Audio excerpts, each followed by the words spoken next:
నమస్కారం దూరదర్శన్ వార్తలకు స్వాగతం నేను వినతి ముందుగా ముఖ్యాంశాలు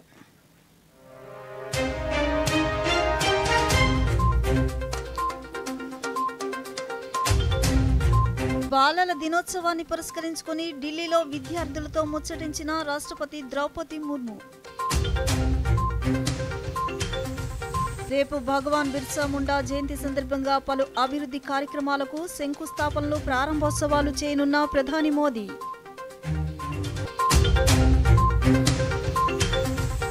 ఆంధ్రప్రదేశ్లో స్పేస్ సిటీ డ్రోన్ సిటీ సహా ప్రత్యేక జోన్లను అభివృద్ధి చేస్తున్నామన్న ముఖ్యమంత్రి చంద్రబాబు నాయుడు ప్రధాని మన్ కీ బాత్ కార్యక్రమం ఈ నెల 30వ తేదీ ఆదివారం ఉదయం 11 గంటలకు ప్రసారం. వార్తల్లోని వివరాలు. బాలల దినోత్సవాన్ని పురస్కరించుకుని రాష్ట్రపతి ద్రౌపది ముర్ము న్యూఢిల్లీలోని రాష్ట్రపతి భవన్ కల్చరల్ సెంటర్లో వివిధ పాఠశాలలకు చెందిన విద్యార్థులతో ముచ్చటించారు. ఈ సందర్భంగా ద్రౌపది ముర్ము మాట్లాడుతూ నేటి బాలలే మన దేశ భవిష్యత్ అని, వారిని ఆత్మవిశ్వాసంతో బాధ్యత కలిగిన పౌరులుగా తీర్చిదిద్దడం చాలా అవసరమన్నారు.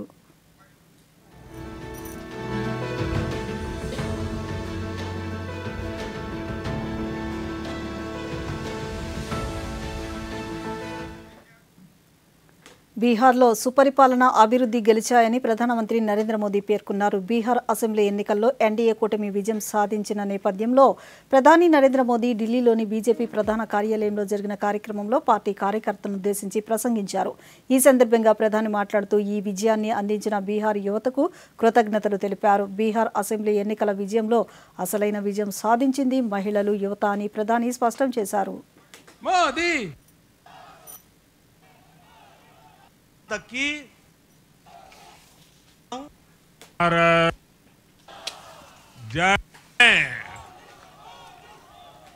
मखाने की खीर बनाना पक्का कर दिया है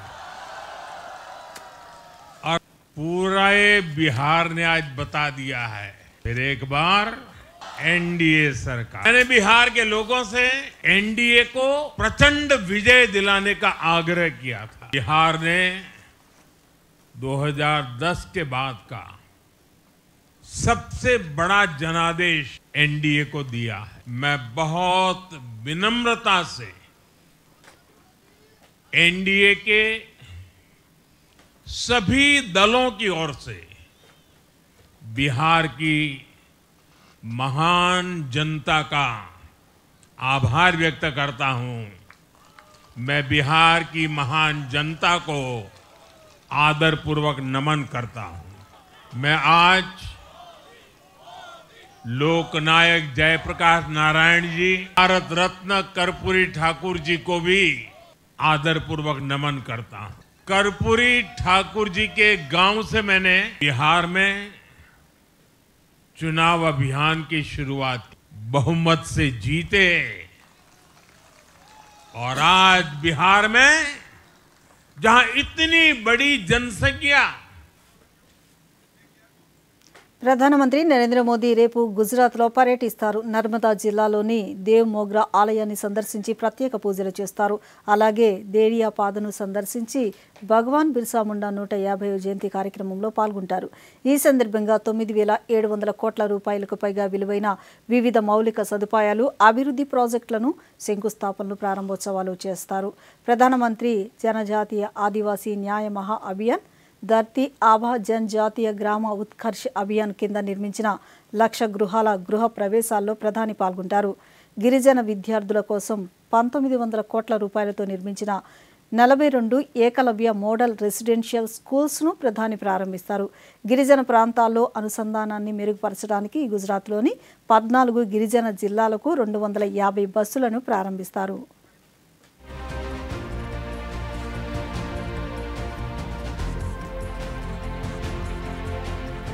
విశాఖలో 2 రోజుల పాటు ప్రతిష్టాత్మకంగా నిర్వహిస్తున్న 30వ సిఐఐ భాగస్వామ్య సదస్సును భారత ఉపరాష్ట్రపతి సిపి రాధాకృష్ణన్ ఈరోజు ప్రారంభిస్తారు.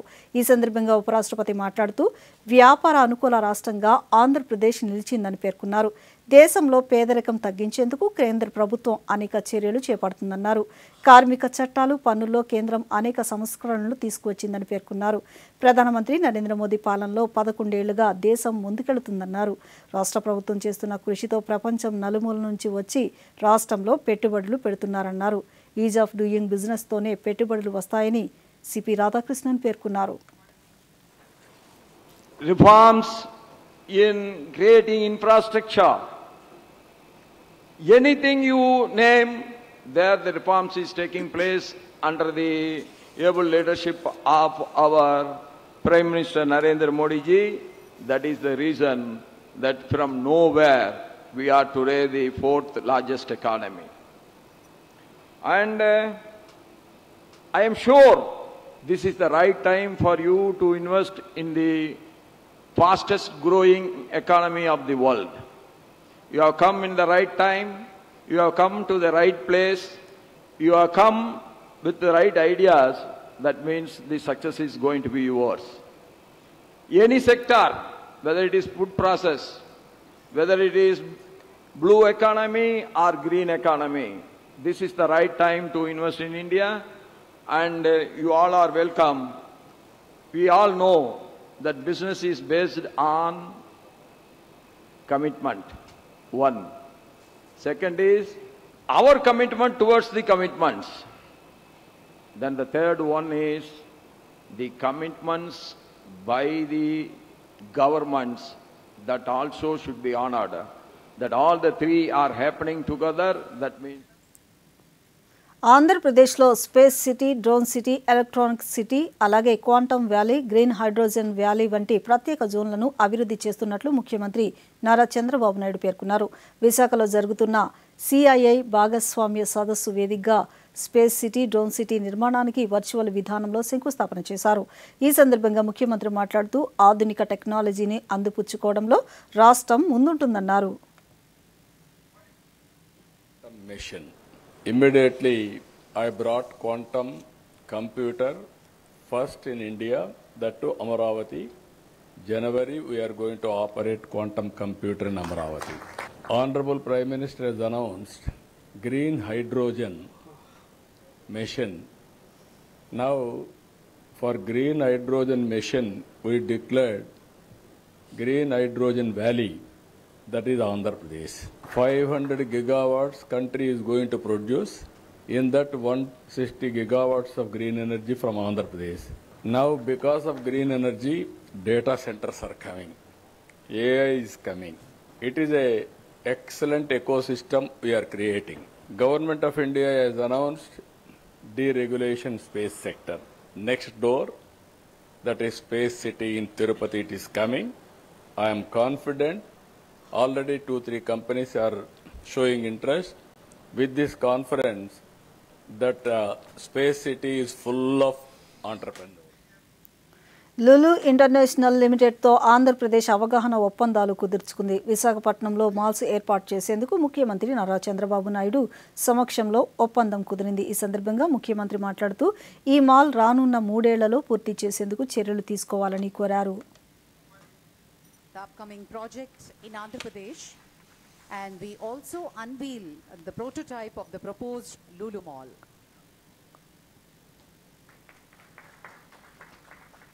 It is not only shopping mall, it is an experience center.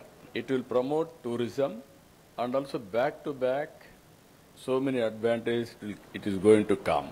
That is where I used to pressurize him. Now I am requesting him. He had 8 malls in India. This is the 9th mall. 9th mall, there is a very good importance. Navaratnallo, latest Ratnam. So I am requesting him to build one of the best monument people should remember in Visakhapatnam. Visakhapatnam is a happening city now. He also started. Now Google is starting $15 billion investment. Artificial intelligence and also data center. Now so many data centers are going to come. The location also one of the best location. It is Beach Road and also best location. And also I am very happy he committed under any circumstances if he complete 2.5 years. Visakha వేదికగా జరుగుతున్న CII భాగస్వామ్య సదస్సులో రాష్ట్ర ప్రభుత్వం Singapore ప్రభుత్వంతో ఒప్పందం కుదుర్చుకుంది. ముఖ్యమంత్రి Nara Chandrababu Naidu, Singapore హోంశాఖ మంత్రి షణ్ముగం సమక్షంలో మంత్రి నారా లోకేష్, సింగపూర్ విదేశీ వ్యవహారాల, ట్రేడ్ ఇండస్ట్రీ మంత్రి గాన్ సో హాంగ్ ఒప్పంద పత్రాలను సమకూర్చారు. విజయవాడ నుంచి సింగపూర్కు విమాన సర్వీసులను అందుబాటులోకి తెచ్చే అంశంపై ఈ ఒప్పందం కుదిరింది. ఈ సందర్భంగా ముఖ్యమంత్రి మాట్లాడుతూ ఇన్నోవేటివ్ ప్రాజెక్టులలో సింగపూర్ కంపెనీలతో కలిసి పనిచేసేందుకు ఆంధ్రప్రదేశ్ ప్రభుత్వం సిద్ధంగా ఉందన్నారు. And also today if you see here we are having MOU today, sustainable urban governance essential for our growing cities, digital and real-time governance ensuring transparency and efficiency, human resource development building a skilled workforce for tomorrow, knowledge-based economic growth positioning us as a innovation hub. We are having a strong ambition, that is Swarnandhra Pradesh 2047, 2.4 trillion US economy. It is not impossible, it is possible. That is where we are working. Even India, we are having stable government. That is our Honorable Prime Minister Narendra Modi ji.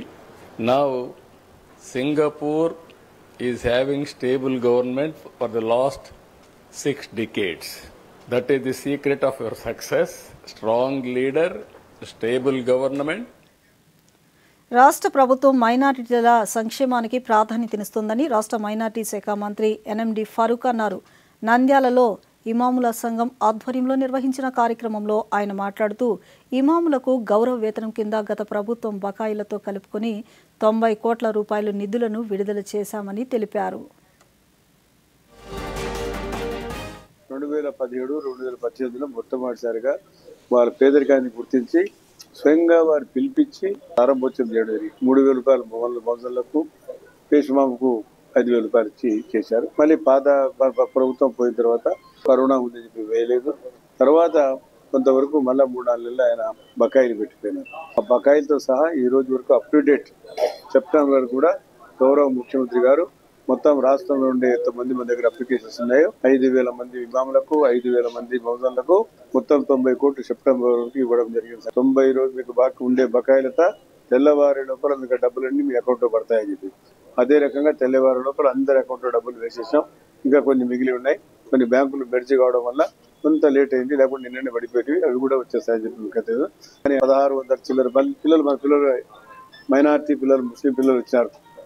Out of నెల్లూరులోని జిల్లా గ్రంథాలయ కార్యాలయంలో ఈరోజు జాతీయ గ్రంథాలయ వారోత్సవాల ప్రారంభ వేడుకలను నిర్వహించారు. జిల్లా జాయింట్ కలెక్టర్ మొగిలి వెంకటేశ్వర్లు ప్రారంభోత్సవ వేడుకల్లో పాల్గొన్నారు.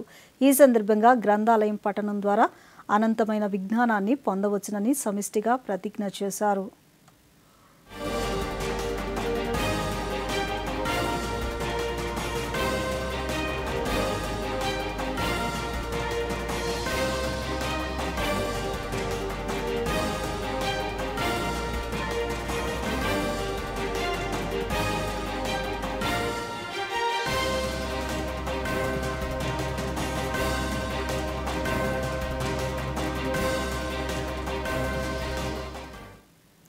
కేంద్ర రాష్ట్ర ప్రభుత్వాలు అమలు చేస్తున్న నూతన విద్యుత్ విధానాలతో వినియోగదారులపై భారం తగ్గుతుందని డాక్టర్ బిఆర్ అంబేద్కర్ కోనసీమ జిల్లా APEPDCL superintendent engineer B Rajeswari తెలిపారు.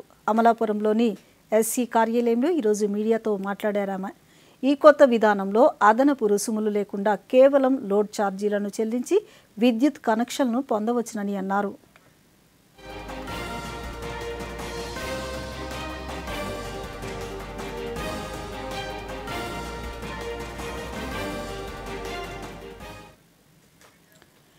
ఎయిడ్స్ నివారణతో పాటు అవగాహన కల్పించేందుకు పలు కార్యక్రమాలు నిర్వహిస్తున్నట్లు ప్రకాశం జిల్లా కలెక్టర్ పి రాజాబాబు తెలిపారు. ఎయిడ్స్పై విస్తృత స్థాయిలో అవగాహన కల్పించేందుకు వైద్య ఆరోగ్య శాఖ ఆధ్వర్యంలో రూపొందించిన ఇంటిగ్రేటెడ్ కౌన్సిలింగ్ టెస్టింగ్ సెంటర్ వాహనాన్ని ఈరోజు ఆయన ప్రారంభించారు. ఈ సందర్భంగా కలెక్టర్ మాట్లాడుతూ ఎయిడ్స్ వ్యాధి పట్ల ప్రతి ఒక్కరూ అవగాహనతో ఉండాలన్నారు.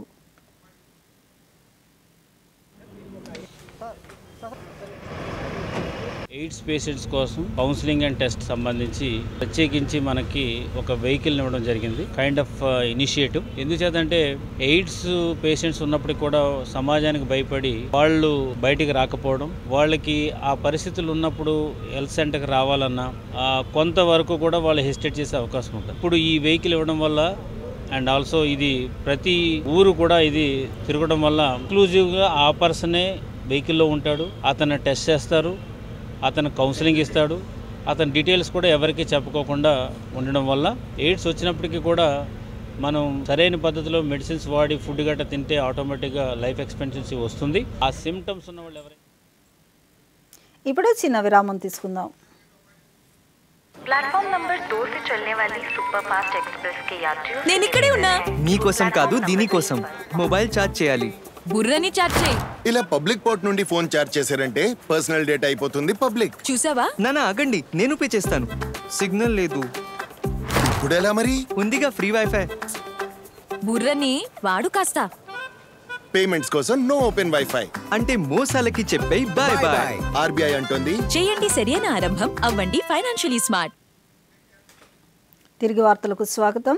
సర్దార్ వల్లభాయ్ పటేల్ 150వ జయంతి ఉత్సవాల్లో భాగంగా మై భారత్ కృష్ణా జిల్లా ఆధ్వర్యంలో మచిలీపట్నంలో ఈరోజు యూనిటీ మార్చ్ ర్యాలీ నిర్వహించారు.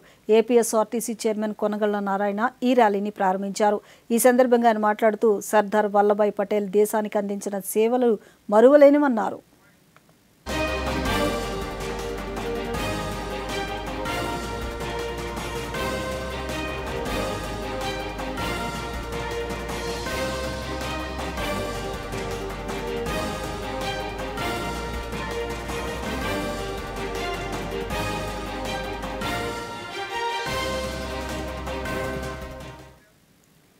గిరిజనుల సంక్షేమం సమగ్రాభివృద్ధి కోసం కేంద్ర ప్రభుత్వం పలు పథకాలు ప్రత్యేక కార్యక్రమాలను అమలు చేస్తుంది. గిరిజన సమాజాల సమగ్ర అభివృద్ధి సంక్షేమాన్ని కాంక్షిస్తూ అమలు చేస్తున్న పథకాలు సత్ఫలితాలనిస్తూ అంత్యోదయ స్ఫూర్తిని చాటి చెబుతున్నాయి. గిరిజన విద్యార్థులకు నాణ్యమైన విద్యను అందించడానికి ఏర్పాటు చేసిన ఏకలవ్య మోడల్ రెసిడెన్షియల్ స్కూల్స్ విద్యార్థుల్లో ఆత్మవిశ్వాసాన్ని నింపుతున్నాయి. కేంద్ర గిరిజన మంత్రిత్వ శాఖ ఆధ్వర్యంలో నిర్వహిస్తున్న ఈ ఏకలవ్య పాఠశాలలో అత్యంత వెనుకబడిన గిరిజన తెగలోని వారికి విద్యా ఫలాలను అందిస్తున్న ఏకలవ్య రెసిడెన్షియల్ పాఠశాలలపై దూరదర్శన్ అందిస్తున్న ప్రత్యేక కథనాన్ని ఇప్పుడు చూద్దాం. కేంద్ర ప్రభుత్వం ఆంధ్రప్రదేశ్కు 28 ఏకలవ్య మోడల్ రెసిడెన్షియల్ స్కూల్స్ ను మంజూరు చేయగా ఉత్తరాంధ్ర జిల్లాలో 17 పాఠశాలలు విద్యార్థులకు అందుబాటులో ఉన్నాయి. వీటిలో ఉమ్మడి శ్రీకాకుళం జిల్లాలో 2, ఉమ్మడి విజయనగరంలో 5, ఉమ్మడి విశాఖలో 11 అందుబాటులో ఉన్నాయి. వీటిలో అత్యధిక గిరిజన తెగలైన సవర జాతపు ప్రజలు ఎక్కువగా నివసించే ఉమ్మడి శ్రీకాకుళం జిల్లాలోని అత్యంత వెనుకబడిన పాలకొండ నియోజకవర్గం బామినిలోని ఏకలవ్య మోడల్ రెసిడెన్షియల్ స్కూల్ ఎంతో మంది విద్యార్థుల ఉన్నతికి కృషి చేస్తోంది.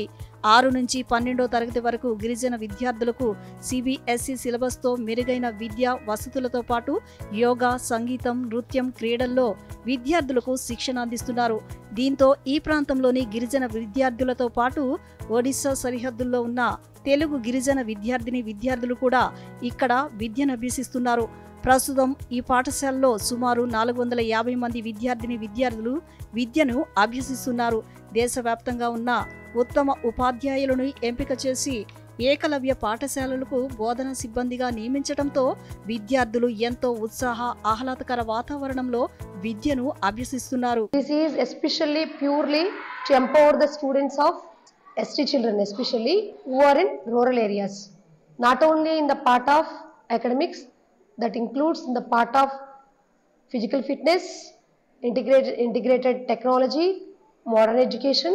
బామిని, సీతంపేట మండలాల్లో కొండపైన నివసించేవారు ఎక్కువగా ఉంటారు. దీంతో వారికి విద్య అందించడం గతంలో కాస్త కష్టతరంగా ఉండేది. అయితే ఏకలవ్య పాఠశాలలు అందుబాటులోకి వచ్చాక అక్కడి విద్యార్థులు ఆనందం వ్యక్తం చేస్తున్నారు.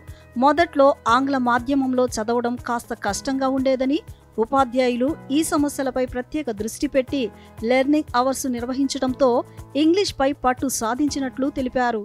మా పాఠశాలలో ప్రతిరోజు కూడా మాకు లెర్న్ ఎవర్ డే అనే ప్రోగ్రామ్స్ కూడా పెట్టారు. అంటే రోజు కూడా మాకు టీచర్స్కి ఒక ఇంగ్లీష్లో వచ్చేది. అలానే మాకు ఇంగ్లీష్ ప్రొనౌన్సియేషన్ రాకపోతే పక్కన తెలుగులో కూడా ప్రొనౌన్సియేషన్ ఉండేది. రోజు అలా మాకు పదాలను ఇచ్చేవాళ్ళు, మీనింగ్స్ కూడా దానికో ఉండేవి, అలానే యూసేజ్ కూడా ఇచ్చేవాళ్ళు. సో దానివల్ల మాకు రోజు ఒక్కొక్క పదాన్ని నేర్చుకున్నాము. జనజాతీయ గౌరవ దివస్ సందర్భంగా 15 రోజుల పాటు వివిధ పోటీలు నిర్వహించడం ద్వారా విద్యార్థుల్లో అంతర్గతంగా ఉన్న సృజనాత్మక నైపుణ్యాలు ప్రదర్శించేందుకు ఈ ఏకలవ్య పాఠశాలలు వేదికగా మారుతున్నాయి. ఎంతో క్రమశిక్షణ, పౌష్టికాహారం, స్వచ్ఛత, యోగా, ఆహ్లాదకర వాతావరణంలో క్రీడా మైదానాలు ఇలా అన్ని అంశాల్లో విద్యార్థులను ముందుంచడంలో ఏకలవ్య పాఠశాలలు సత్ఫలితాలను సాధిస్తున్నాయి. గుంటూరు జిల్లాలోని ఆచార్య నాగార్జున విశ్వవిద్యాలయం వేదికగా ఎన్సీసీ నిర్వహిస్తున్న 2వ ఐడియా అండ్ ఇన్నోవేషన్ పోటీలు ఉత్సాహంగా జరుగుతున్నాయి. ఈ పోటీలకు ముఖ్య అతిథిగా ఆంధ్రప్రదేశ్, తెలంగాణ రాష్ట్రాల ఎన్సీసీ డైరెక్టరేట్కు deputy director general air commodore Narsing Sailani హాజరయ్యారు. ఈ సందర్భంగా విద్యార్థుల పరిశోధనలను ఆయన ప్రత్యక్షంగా పరిశీలించి అభినందించారు. అనంతరం ఆయన దూరదర్శన్తో ప్రత్యేకంగా మాట్లాడుతూ యువతలో దాగి ఉన్న శక్తి సామర్థ్యాలను వెలికి తీసేందుకు ఇదొక మంచి వేదిక అని పేర్కొన్నారు. Prove upon their ideas, help them, assist them and get the best out of whatever ideas the cadets have. So this is an opportunity for all the cadets, all the youth to showcase their ideas, to showcase their innovative skills. Also we are exposing them to various external factors that can help them grow, help them understand how the market works. We are calling experts from the field who have excelled in their own areas and they are guiding our students how to build up a కేసుల సత్వర పరిష్కారానికి కక్షిదారులు లోక్ అదాలత్ సేవలను వినియోగించుకోవాలని శ్రీకాకుళం జిల్లా న్యాయ సేవాధికార సంస్థ ప్రధాన కార్యదర్శి కె హరిబాబు పేర్కొన్నారు.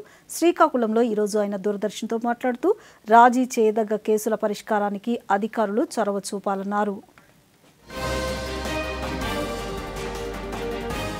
జాతీయ నేషనల్ లోక్ అదాలత్ అనేది ఈ యొక్క మీటింగ్స్ ఎక్కువ కండక్ట్ చేసి ఎక్కువ కేసెస్ రాజీ అయ్యాలని, అలాగే ఎక్కువ కేసెస్ రాజీ అవటం వల్ల ఏమవుతుందంటే కోర్టు యొక్క పనిభారం తగ్గుద్దని, కోర్టు వారు మెటీరియల్ కేసెస్ మీద కాన్సన్ట్రేషన్ చేసే అవకాశం ఉంటుందని, ఎక్కువ సమయం వెయిట్ చేయకుండా వారి యొక్క కేసెస్ త్వరితగతిన లోక్ అదాలత్లో రాజీ చేసుకోవడం వల్ల వారికి సమయము మరియు డబ్బు ఆదా జరుగుద్దని ఈ యొక్క లోక్ అదాలత్ని మేము డిసెంబర్ 13న దీని యొక్క బెనిఫిట్స్ ఏంటంటే రాజీ చేసుకుంటే లోక్ అదాలత్లో వారికి కోర్ట్ ఫీ అనేది రీఫండ్ అనేది ఇవ్వడం జరుగుతుంది. అలాగే రాజీ చేసుకోవటం వల్ల అప్పీల్ అనేది ఉండదు. మూడవది ఏంటంటే ఇరుపక్షాలు ఆమోదయోగ్యంగా రాజీ చేసుకుంటారు కాబట్టి ఇద్దరికి విన్ విన్ సిచ్యువేషన్. కాబట్టి ఈ జాతీయ లోక్ అదాలత్లో కక్షిదారులు వారి యొక్క కేసెస్ను రాజీ చేసుకుంటారు. దేశ రాజధాని న్యూఢిల్లీలో భద్రతను పటిష్టం చేయడంలో భాగంగా విమానాశ్రయాలు, మెట్రో, రైల్వే స్టేషన్లకు సమయానికి ముందే చేరుకోవాలని ప్రయాణికులను ఢిల్లీ పోలీసులు కోరారు. భద్రతా కారణాల దృష్ట్యా రెడ్ ఫోర్ట్ మెట్రో స్టేషన్ ప్రస్తుతం మూసివేశారు. భద్రతా పరిస్థితుల నేపథ్యంలో రైలు ప్రయాణికులు తాము బయలుదేరే ముందు సమయానికి 1 గంట ముందుగానే రైల్వే స్టేషన్కు చేరుకోవాలని ఢిల్లీ పోలీసులు సూచించారు. అంతర్జాతీయ విమాన ప్రయాణికులు విమానం బయలుదేరడానికి కనీసం 3 గంటల ముందుగా విమానాశ్రయానికి చేరుకోవాలని సూచించారు.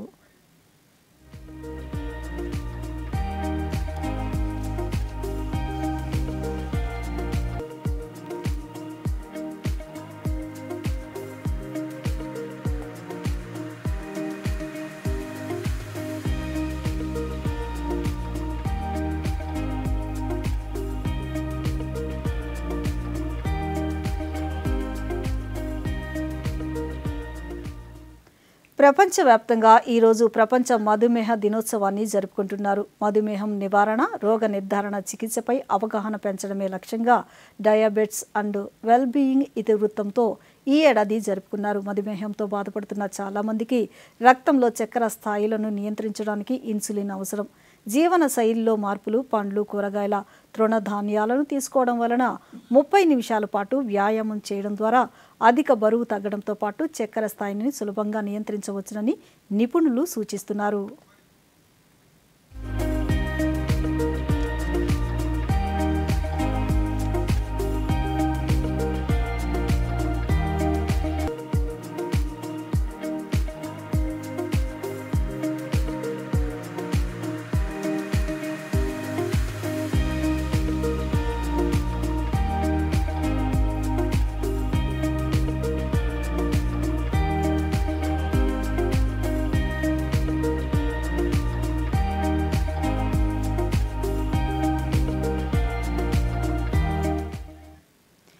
United service institution of India ఆధ్వర్యంలో న్యూఢిల్లీలో 3వ భారత సైనిక వారసత్వ ఉత్సవాన్ని నిర్వహించారు. 2 రోజుల పాటు జరిగే ఈ ఉత్సవం ఈ రోజు ప్రారంభమైంది. ఈ సందర్భంగా 2 ముఖ్యమైన ప్రచురణలను ఆవిష్కరించారు. ఈ కార్యక్రమం ద్వారా దేశ సైనిక చరిత్రపై విద్యార్థులు, యువతకు అవగాహన కల్పించారు.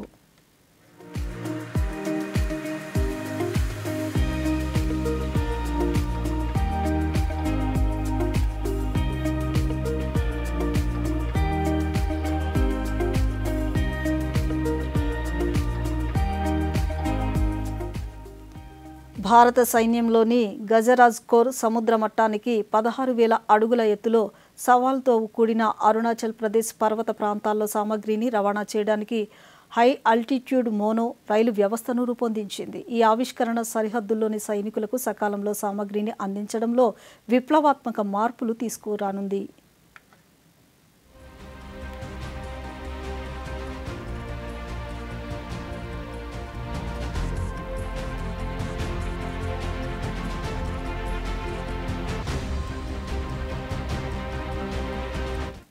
జెఫ్ బెజోస్ స్థాపించిన బ్లూ ఒరిజిన్ సంస్థ అంతరిక్ష రంగంలో ఒక ముఖ్యమైన మైలురాయిని చేరుకుంది. ఈ సంస్థ న్యూ గ్లెన్ రాకెట్ తొలి మిషన్లోనే విజయవంతంగా 2 నాసా ఉపగ్రహాలను అంగారక గ్రహం వైపు ప్రయోగించింది. అంతేకాకుండా మొదటిసారిగా బూస్టర్ను విజయవంతంగా భూమిపై లాంచ్ చేసింది. రాకెట్ ప్రయోగించిన సుమారు 10 నిమిషాల తర్వాత తిరిగి ఉపయోగించుకోగలిగే ఈ బూస్టర్ అట్లాంటిక్ మహాసముద్రంలో ఉన్న ఒక బార్జ్పై విజయవంతంగా ల్యాండ్ అయింది.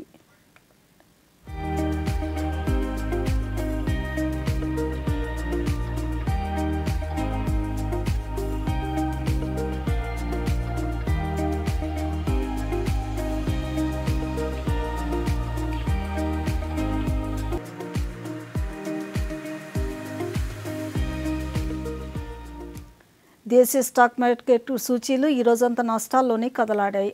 ఆఖర్లో కాస్త కొనుగోలు మద్దతులో స్వల్ప లాభాలకే పరిమితమయ్యాయి. ఈ ఉదయం 84,060 పాయింట్ల వద్ద నష్టాలతో ప్రారంభమైన సెన్సెక్స్ దాదాపు రోజంతా నష్టాల్లోనే కొనసాగింది. ఇంట్రాడేలో 84,029 వద్ద కనిష్టాన్ని తాకిన సూచీ ఆఖరి గంటల్లో కొనుగోలు మద్దతుతో సెన్సెక్స్ చివరికి 84 పాయింట్ల లాభంతో 84,562 వద్ద ముగిసింది. నిఫ్టీ 30 పాయింట్ల లాభంతో 25,910 వద్ద స్థిరపడింది.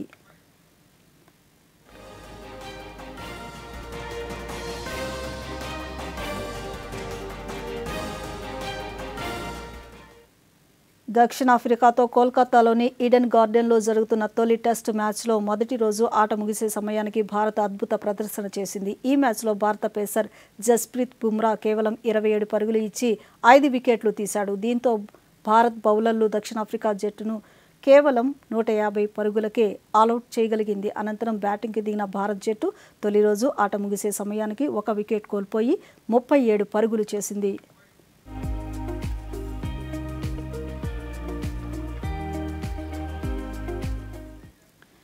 ప్రధానమంత్రి నరేంద్ర మోదీ తన మనసులోని భావాలను దేశ ప్రజలతో పంచుకునే మన్ కీ బాత్ కార్యక్రమం 128వ సంచిక ఈ నెల 30వ తేదీ ఆదివారం ఉదయం 11 గంటలకు ప్రసారమవుతుంది. ప్రజలు తమ అభిప్రాయాలను నమో యాప్ ద్వారా కానీ స్వర సందేశాలైతే 1800111780 నెంబర్కు ఈ నెల 28వ తేదీలోగా పంపించవచ్చు. అలాగే www.mygov.in వెబ్సైట్ ద్వారా కానీ 1922 నెంబర్కు మిస్డ్ కాల్ ఇవ్వడం ద్వారా తిరిగి మన మొబైల్కు వచ్చే సంక్షిప్త సందేశంలో లింక్ ద్వారా కూడా అభిప్రాయాలను తెలియచేయవచ్చు. ఆకాశవాణి సమన్వయంతో దూరదర్శన్ ఛానల్ మన్ కీ బాత్ కార్యక్రమాన్ని ప్రసారం చేస్తాయి. ఈ కార్యక్రమం తెలుగు అనువాదం వెనువెంటనే దూరదర్శన్ సప్తగిరిలో ప్రసారమవుతుంది.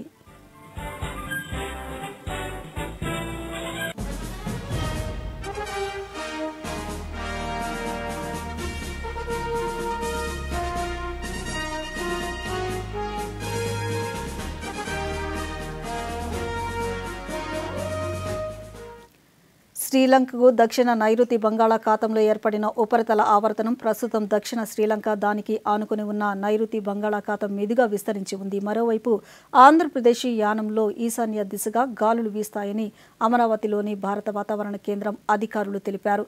దీని ప్రభావంతో ఆంధ్రప్రదేశ్ వ్యాప్తంగా వాతావరణం పొడిగా ఉండే అవకాశం ఉందని తెలిపారు.